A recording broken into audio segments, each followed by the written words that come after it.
கடலும் நண்டும் ஃப்ரெண்ட்ஸா இருக்கிறாங்க.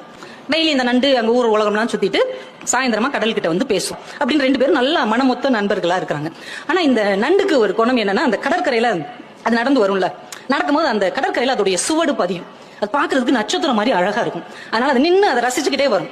தன்னுடைய வலைக்குள்ள நுழையிறதுக்கு முன்னாடி திரும்பி பார்க்குமா, இந்த கடல் அலைய வச்சு அதை உடனே அழிச்சிடும்.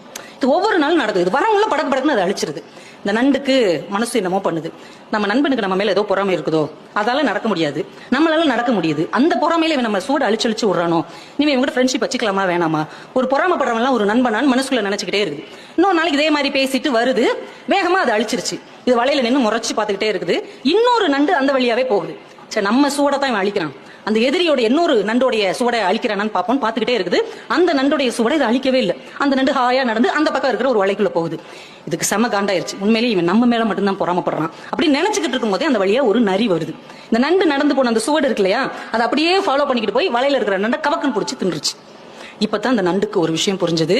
தன்னுடைய நண்பன் தன் சுவடுகளை அழிக்கவில்லை, தன்னுடைய வாழ்க்கையை காப்பாற்றி இருக்கிறான் என்ற உண்மை புரிந்தது.